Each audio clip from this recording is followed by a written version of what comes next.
as I think everyone in the room knows, but just in case you don't, this is a year-long research project.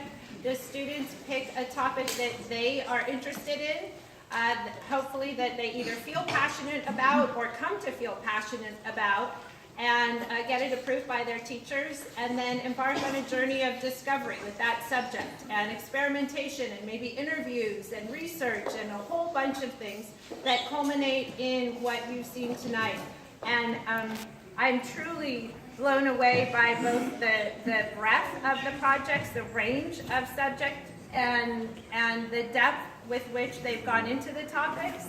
I learned so much every single year, and I feel like this year it's even more and deeper and better. So congratulations to all of you. You have made it. You are done.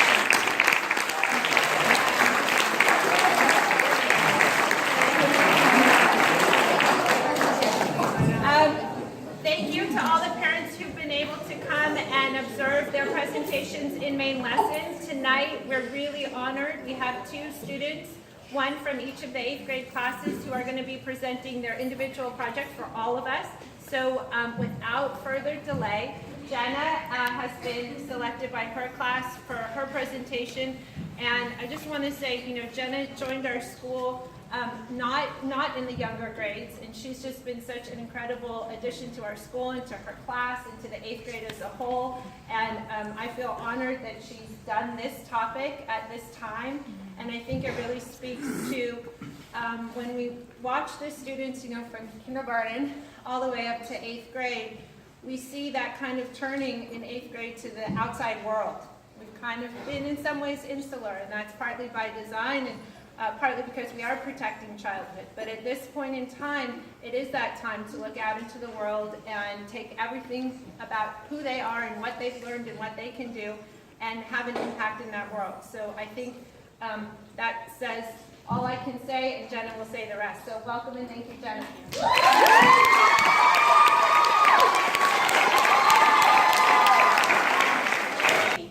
As an 8th grader, we are doing a year-long project. For my 8th grade project, I chose to bring awareness to the plight of women and children in Afghanistan.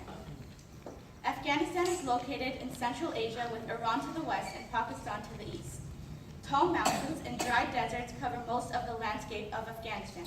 The population of Afghanistan is 30 million people. Their official language is Pashto or Dari. I speak Dari. The capital of Afghanistan is Kabul. My dad was born in Kabul.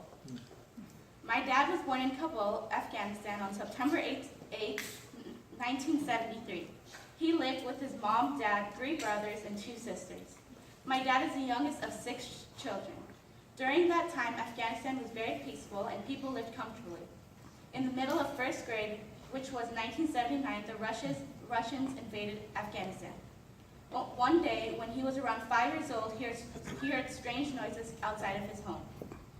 He ran outside and saw men with guns and several helicopters flying above. He looked around and saw a young boy protesting on the roof of his home. He decided to do the same. Together, my father and the boy protested.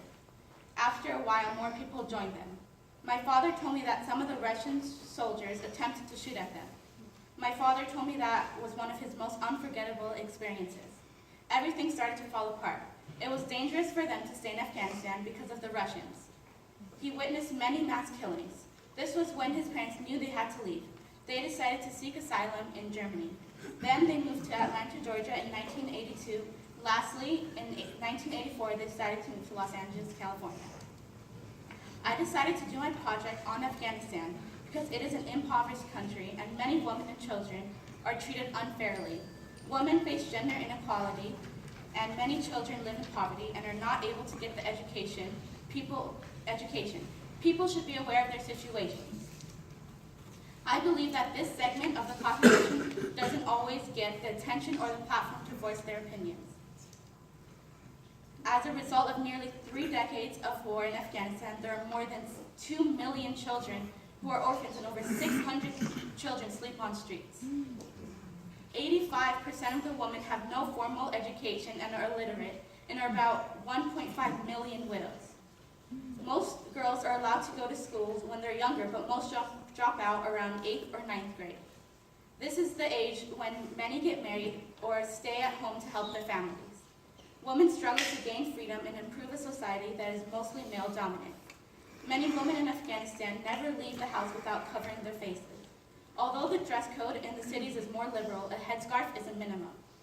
3 decades of conflict from the Soviet invasion to the war on terror have left millions of women without husbands, alone in a country that does not treat widows kindly, and where few women are literate or have never worked outside. The average age of an Afghan widow is 35, according to a UN estimate. According to HRW.org, in the spring of 2013, Freista's husband was enlisted in the Afghan army. 3 months into his deployment, he was killed.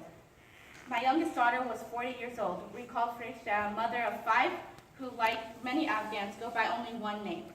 After her husband's death, she received an allowance of $120 a month. But later that year, the money stopped. She said she had to force her brothers to help her feed her children. Only 1 million Afghans make it to grades 11 and 12.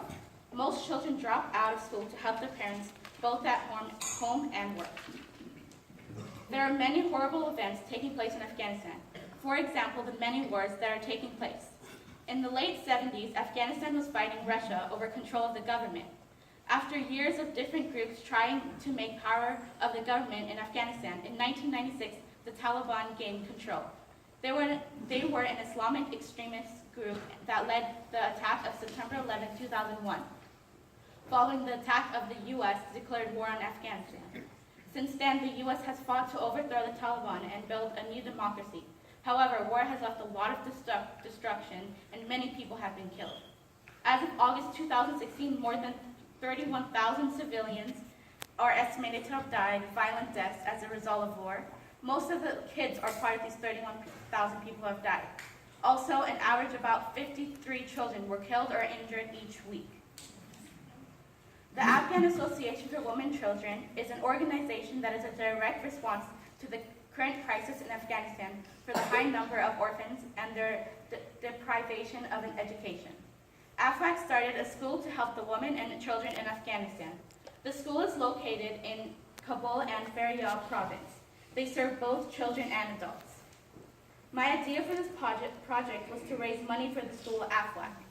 The school has 200 students in Kabul and 100 students in the Faryab province. The needs at the schools are endless, and after my research, I realized not only the great need and importance of the continuing educational service to the school, but the difficulties the people of Afghanistan face on a daily basis. The Kabul location in particular needs to lease a new school building to house the growing number of students. They need to hire more qualified teachers and experienced teachers. For many of the women and children, provide more business classes for women, especially the single mothers, to make themselves sustainable. An additional goal is to improve the current ongoing clinic and helping them in these schools. This is the only location where they can receive medical care. It's easy for all of us to forget others' needs because we're all moving on with our own busy lives, which is why I wanted to bring this subject back to the forefront. My goals for this project is to bring awareness to the plight of Afghan women and children in Afghanistan, to raise about $1,500 for the school, and inspiring others that there are people out there that need our help. I plan to focus on awareness and advocacy. I felt that getting the word out to the Afghan community, I would have a greater chance of being effective in helping the cause in general. We see images in the media from time to time of people in need in other countries, but sometimes we need to get that extra reminder that people struggle on a daily basis for basic needs we take for granted.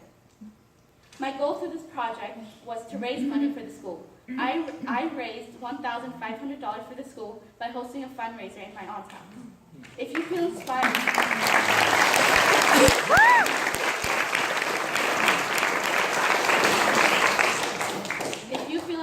you can also contribute to the cause by following the link on the pamphlet. For this project, I decided to come up with an awareness campaign. I held a fundraising at my aunt's house. There was about 50 people there.